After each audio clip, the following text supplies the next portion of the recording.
Hi everybody, I'm Keith Morehouse, WSAZ-TV Sports Director. What a year it was for high school football in general and Football Friday Night in particular. And it wasn't just putting together a brand new set with team helmets from all over our region. Though just like players, you always like nice digs, so we appreciated the new surroundings. We also made a concerted effort to make Football Friday Night an all-week celebration of high school football, a trophy for the team of the week. And who says kids don't like to get up early? Our Fired Up Friday segments, students broke the sound barrier in gyms across 3 states, and attendance at school on Fridays, never been better. And wouldn't you know it, as soon as we started Football Friday Night on August 26th, the game of the week featured Huntington and Spring Valley. Right out of the gate, this one set the tone for the season. We'll start with our game of the week, and this was pretty unanimous pick for us. Huntington, Spring Valley. 22 wins between them a year ago. First drive of the game, Wolves fullback Cody Shy takes it up the gut, doesn't find much of a hole, but he grinds his legs and gets across the goal line. Timberwolves up quickly. After a short Highlanders run, ties it. Dalton Fouts, what a night he had. Drops back, rockets it deep over the middle. Jalen Abercrombie and Fouts. Get it? That gives the Wolves a 14-7 lead. Second quarter, Huntington's Gavin Locko fakes the pitch over the middle to Wayne Harris, the South Charleston transfer. Ties things up. Locko hooks up again with Harris in the end zone, who goes up and makes the catch in a crowd. Huntington up 21-14 at halftime. Third quarter, 4th and 1. Check this out. Fouts going to keep it. Goes up the middle. Uh-oh. No safety back there. He's off to the races. 40-yard touchdown, and it ties it up. Fourth quarter. Huntington goes back to the play they scored off earlier. Locko takes the pitch. Completes it to a wide-open Harris. And he's going to the house. Highlanders up 28-21. Late in the game. Time winding down. Fouts fakes the handoff. Gets around the defender. And he's into the end zone. Huntington up by a point. Are they going to go for the tie or go for the win? The Wolves say, we're home, we're going for the win. Fouts rolls to his right, back of the end zone, completes it to Tate Adkins. Oh my goodness, what a game. Final, Spring Valley 29-28. What a way to start things. And Huntington and Hurricane would go on quite the tear this season. After that season opening loss, Huntington took care of rival Cabell Midland 42-21. And then came an epic game against Hurricane. These teams came into the game with a collective record of 17-2. Something had to give. And the final week of the regular season was in West Virginia. And what a doozy we start with, Jimmy. The much anticipated matchup of Huntington and Hurricane. Really nice gesture by Huntington to wear Midland's logo on their helmets in honor of Cage Ryder, who passed away yesterday. Tied at 7 in the second quarter. Gavin Locko calls his own number. Keeps it on the option into the end zone, 14-7. Huntington led this one at halftime. A spirited second half. Third quarter now. Locko this time reminded that Mondrell Dean is on the other team. Ow, man, laying the lumber. Hurricane gets the ball now. Dean in the Wildcat, doing it offensively, stumbles, regains his footing, and drags 3 Highlander defenders into the end zone, tied up at 14. Highlanders on defense now. And watch Dwayne Harris come in like a missile and make the stop. Here he comes out of nowhere. Oh, that hurts. Tied at 14. Huntington kicker, Johnny Ai. That means Johnny Yes Yes, translated. 17-14. Highlanders lead. Hurricane now, under 5 to go. Handoff to Jeremiah Riffle.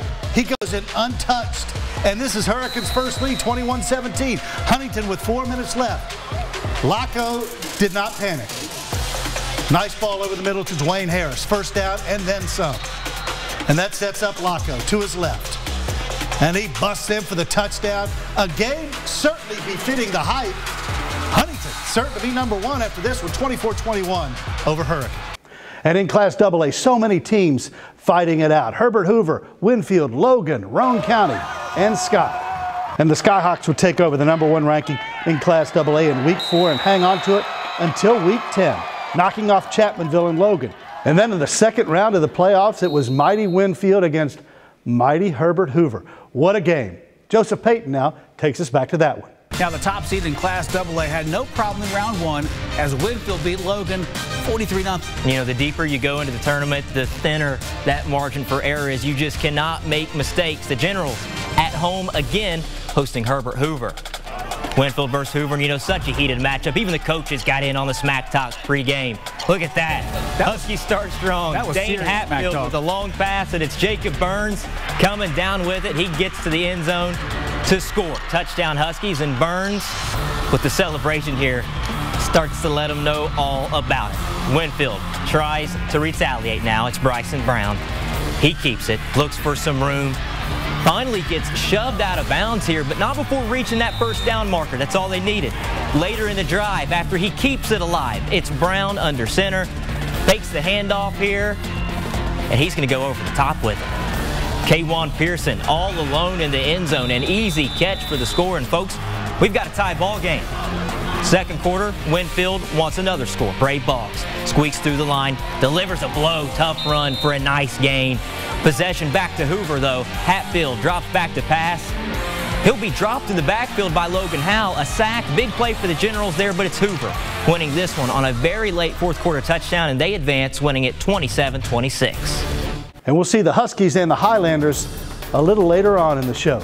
We'll take a break, and when we come back, the Ironton Fighting Tigers booking a return trip to Canton in the state championship. As we head out, the Rowan County Raiders got off to an historic 6-0 start. For that, they've now got some brand new hardware in Spencer.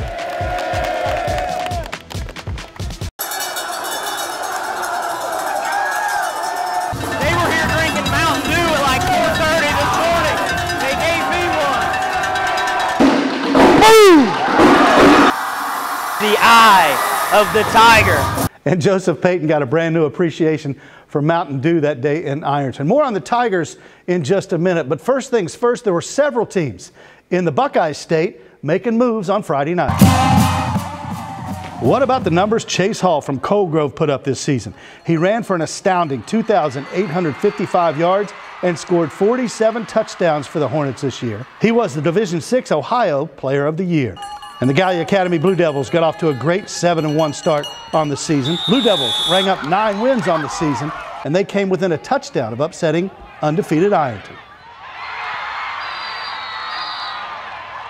And the aforementioned Tigers didn't need any extra Mountain Dew or additional pick-me-up on November 11th when they met Portsmouth West. The Senators 12-1 on the season, Ironton undefeated. Jim Tracy looks back on that one. Bailey, we're back from the break. Put the book down. It's football Friday! Nobody got time to read, Jimmy. No, not. Ironton unbeaten. Portsmouth West lost its first game of the year and reels off 11 straight wins. Especially those Harlequin romance books for sure. An exciting one at Trojan Coliseum. Fighting Tigers and Senators in the regional semi-final. First quarter, Tigers already lead by a touchdown. Taden Carpenter wants the home run ball, and he's got it. Aiden Young with the grab, fights his way into the end zone. Fighting Tigers with the touchdown. Later in the first, Senators try to stop the bleeding. Mitchell Irwin flings it towards the end zone, batted up in the air, and Landon Wilson for Ironton comes down with an INT at the 1-yard line. But in the third quarter, Ryan Sissel, he leaves no doubt. Punches it in, and the Tigers' lead is cut to 14. Later in the fourth, Tigers' offense, no shocker here, rolling. Easy pitch and catch. Carpenter to Ty Perkins. Cruises in for the score. Ironton wins it 35-7, setting up a regional final against Harvest Prep. Here's some Tigers afterwards. Play in front of this crowd and with this team, the team is just a brotherhood. It's everything. It was getting down to crunch time, and we had to get the fleet of WSAZ vehicles ready to go to cover some road trips. Today making their 11th appearance in an Ohio championship game, but looking for that first title in 33 years. So here we go from Canton. Will the Tigers claim their third state title in school history? First possession of the game. South Range quarterback Billy Skripak in there for a touchdown. 7-0 Raiders. Tigers take over on offense. First play. Raiders sell out for the run. They forgot all about tight end Lincoln Barnes. Defensive player of the year in the district, making a big play on offense. All tied up at 7 apiece. He's tired, and the Ironton fans ready to go. Jump ahead, second quarter. Raiders up by a touchdown. It's Skripak again. Up the gut for a touchdown. Raiders lead it by 2 scores now. Nothing going on offense, so Ironton forced to punt. South Range gets a hand on it. Blocked by Bailey Ryan, recovered deep into Tiger territory, and that led to another touchdown. Tigers cut into the lead just before halftime. Taden Carpenter lets it go deep to Ty Perkins. And how about Perkins cradling it beautifully for the touchdown? That made it 26-14, but the Tigers fall short of the state title again. 53-27 is your final. Ironton with those 2 state titles, 9 times a runner-up. And it's the first state championship for South Range. Joseph Payton in Canton for us on another agonizing finish for the Tigers. Well, this is a loss that I know will sting for a while in Tiger Town, but it's also a season that Fighting Tiger fans are proud of. A return to the state championship for the 11th time in school history, but that elusive 3rd state title will have to wait. Fighting Tigers just couldn't get things going on the ground today. Only 46 yards rushing. Once South Range had a comfortable lead, the ground game was their best friend, eating up yardage and keeping that Ironton offense off the field. After the game, Coach Pendleton and seniors Tayden Carpenter, Landon Wilson, and Lincoln Barnes spoke about the game and the locker room of guys that they'll miss the most. Yeah, I'll probably miss just the camaraderie of it all. Like, practice, honestly, was a great time because when you're with guys who enjoy it, you know, who want to win, it makes it 100 times better. Leave the program better than you found it. So ever since we were freshmen, when we found the program, came into the program, it was always to reach higher. It's special to be with this group of guys, and I wouldn't want to trade with any of them. I mean, they're all like my brothers, and if they need anything, they can just, I'm one call away from them. Joseph Payton, WSAZ News Channel 3, Canton.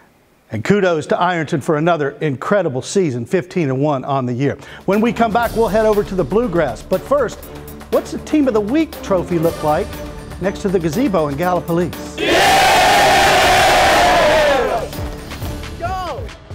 The Tomcat Nation alive and well in here.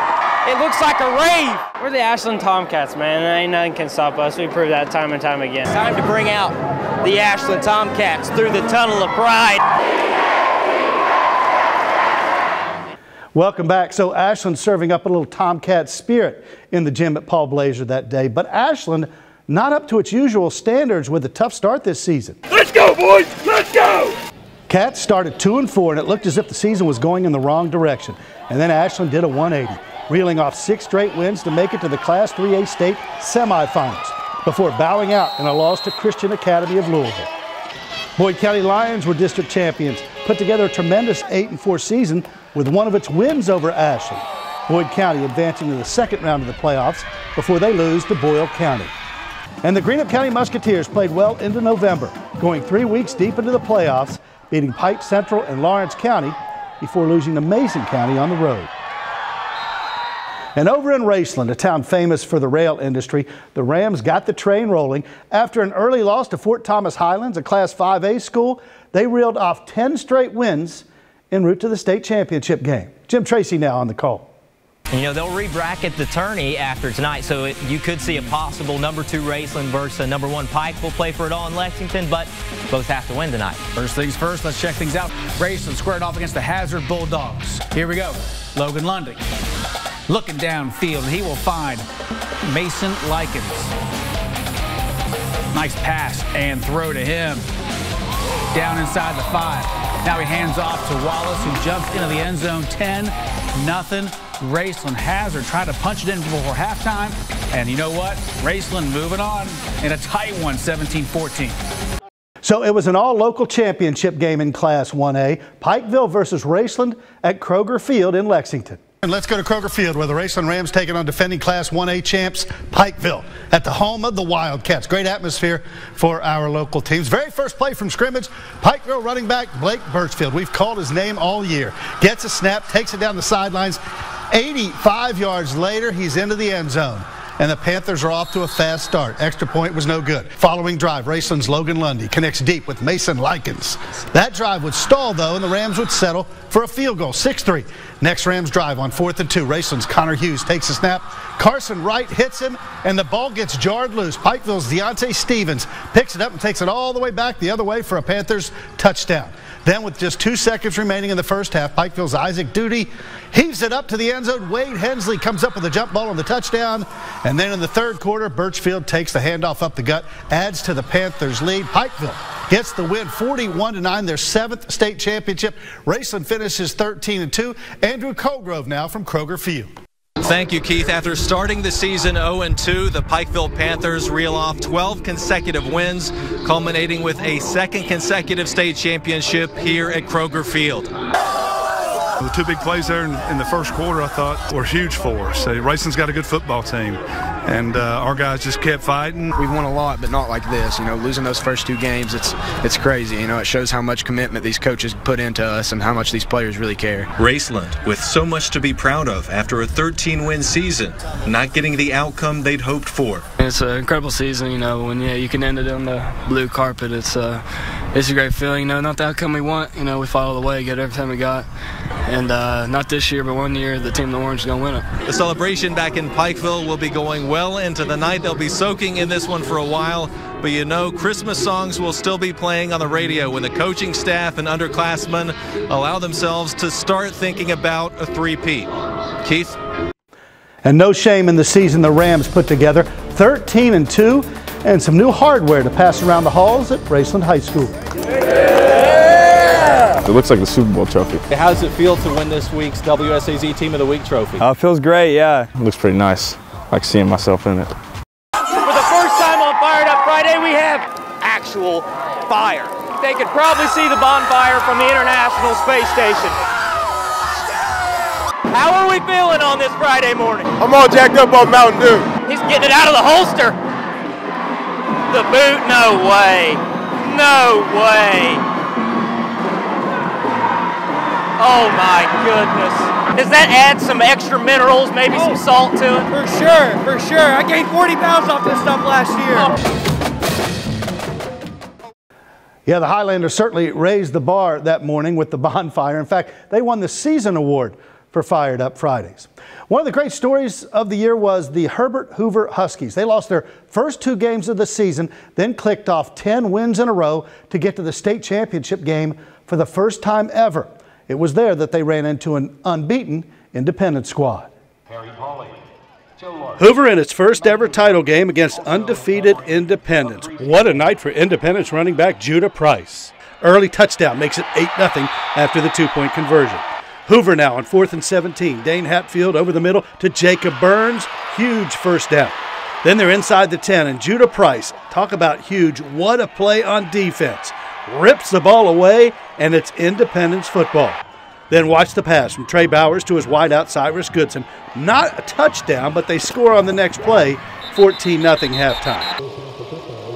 Then on the Patriots' first possession at its own 6, they give it to the man, Judah Price. He cuts it upfield. He's got nothing but green in between. He can see the Wheeling suspension bridge from here. 94 yards for the score, a backbreaker, 20-0. Hoover on defense has to make something happen. Andrew Rollison does. Grabs the pick, and the Huskies need points and quickly. Hatfield realizes it up top to Rollison for the great catch on offense this time. But Hoover dug itself too big a hole, and they fall 42-7 to Independence. Jimmy Tracy now with post-game reaction. Hey, thanks, Keith. Herbert Hoover knew they had a huge task coming into this game, stopping a high-powered Independence offense. Turns out the Patriots' defense is pretty good too. But we fought. I mean, this is a player's game. This is a matchup game. You know, you like to have a couple calls back. That's part of football. But no, yeah, they're a very good football team on all three phases, and they cause you a lot of challenges. They cause everyone challenges. I'm so proud of this team. I'm so proud of this community. You could see the Elk River pride tonight during the game, and they fought with us until the end. And then I'm proud of how our team responded and acted and fought and had opportunity to win the game, I thought, at times. So Herbert Hoover ends the season with an impressive 10-3 record. Even more so, this team started the season 0-2. Let's go back to you now in the studio. So talk about win streaks in Wheeling. After that initial loss to Spring Valley in the opener, Huntington clicked off 12 straight wins and made it back to Wheeling Island Stadium for the second year in a row. This time around, runners-up was not part of the equation. And good evening. Much has been made of the offenses for Huntington and Parkersburg South, deservedly so. Patriots averaged 65 points a game in their 3 playoff wins. Huntington 47 in the postseason. Highlanders defense made their own statement this afternoon at Wheeling Island Stadium. Huntington, remember, lost in the title game last year to Martinsburg. Parkersburg South, though, the #1 seed. Highlanders coach Billy Seals said he thought if they'd win the turnover battle, they could win the game. Well, here's one right here. Wayne Harris with the pick. And a nice return into Patriots territory. Huntington took it inside the 5 from there but couldn't score. First score of the game came off the foot of Messiah Jones with the short field goal. 3-zip Parkersburg South. More Highlanders defense. Brian Jones here with the strip. And Jazarian Jackson's going to fall on it. Huntington football. And they would capitalize. Gavin Locko rolls to his right. Finds Deedrick Graves in the corner of the end zone. 7-3 Huntington. And that was the score as they passed underneath their fans heading into the locker room. Then watch this play. His real name is Atrelius Jackson, but we know him as Zaza. And watch him weave his way in the open field, cut back across the turf, outrun the Patriots secondary, 77 yards for the touchdown. Huntington up 14-3. How about some insurance? Deedrick Graves takes it in for the short touchdown run. It's now 21-3. More defense. Parkersburg South quarterback Robert Shockey separated from the football here by Jordan Price, and Gavin Atkins falls on it. Huntington feeling it now. For good measure, here's Graves one more time. Just a sophomore. Goes in for his third touchdown to set the final score. And Billy Seals and the Highlanders celebrate their first ever football state championship. 28-3 is the final. All the talk about defense. Jim Tracy now from Wheeling. Hey, thanks, Keith. You know, I ran into Huntington High offensive coordinator C.J. Crawford at the gas station earlier this week, and I asked him, what would it take for them to beat Parkersburg South? He replied, I told Billy just to give me 14 points. Turns out, he didn't need that many, as the Huntington High defense held Parkersburg South to just 3, and they are coming home state champs. Our program was built on defense since I've been here, and it's going to continue to be that way. And you know, I felt like our kids executed the plan. They played fast. You know, they got what they you know, Park South's really good on offense. Let's give them some credit. They scored a bunch of points on everyone, but our kids just played lights out today. It feels really good. Last year we walked off that field, we were very devastated, and we really took 365 days to really sit here and think that we took a loss, a big loss. We were embarrassed, but we came back and we avenged our loss to them, and we came back here and we avenged our loss here as well. The defense showed up and showed out. 3 points, that's crazy. Offense was a little slow. The lineman started pushing, give it to Deedrick. That man was carrying the whole team on his back. It was incredible. A bit of housekeeping as we wrap up our coverage from Wheeling this afternoon, as Zaza Jackson named MVP for Huntington High. And frankly, it could have easily also gone to that defense. Keith, back to you in the studio. And after this historic season, the Highlanders will have to clear out extra room in that hallway trophy case. You were this week's WSAZ Team of the Week. Congratulations. It'll be something that we can show off inside the school. Feels great, but we've got more work to do. And welcome back. If you watched all the way through Football Friday nights, you no doubt came across the iconic, unique talents of our own Andrew Colgrove. Think Kenny Mayne or Gene Wojciechowski. He had that incredible knack of finding characters and storylines that go well beyond the highlights. A more typical entrance is players bursting through a custom-made banner onto the field. But could this weekly tradition also serve as an underlying representation of the emphasis placed on athletics over the arts? What's it like putting so much effort into making these kind of signs only to have the football team run through and destroy them? Well, you know, it's a little disappointing when you see the team run through them and rip apart your hard work, but it's totally worth it because you know that they really enjoy getting to run through it, and they really enjoy being appreciated enough to have people make these signs for them. If an individual ripped up a student's drawing, that could be deemed as crass or even bullying. But when dozens of young athletes do it together, it's school spirit. But then again, we are talking about events that people come to dressed as Sir Lancelot and Scooby-Doo, so I don't know, maybe we're reading too much into this. Anything else you want to say? See you tomorrow night at the party, Keith. Party? Best seat in the house, really. The owner of the property behind the Tulsa Stadium and a group of family and friends watch the games from a distance. You can see the field, all of it. You get to watch it in peace. This is a perfect place to watch a football game. Tell me the story of these seats here. How did this come about? We just had to have nothing else to do. This shed was only added a few years ago. We have a roof over our head, but don't worry about the rain. Well, if you're an observant viewer of Football Friday Night, you've no doubt caught on that every week at Wheelersburg home games, they bring out the milk jugs. We just do them to be loud and annoying so they hear us over there, you know? I think it's just been a tradition, especially like for as long as I can remember, even before I was in high school, we've always done the milk jugs. Does everybody make sure they actually use the milk for cereal or drink it before they empty them out to bring them here? Well, these are all used, we drink the milk, and it's all done rightly. So we hope you had as much fun watching Football Friday Night as we had putting it together every week. We have so many people to thank, including stadiums full of fans every Friday. As we say goodbye, we leave you with this one thought. Next year's season is not far away. With that, we'll see you next time. Get up, stand up. Wave yourself in lights. Get up, stand up. It's Football Friday Night. Yeah! We're the Knights, and we're on a show called Football Friday Night. Coincidence? Yes. It's Football Friday Night. Let's go! Playoffs? We're talking about the playoffs? It's Football Friday Night!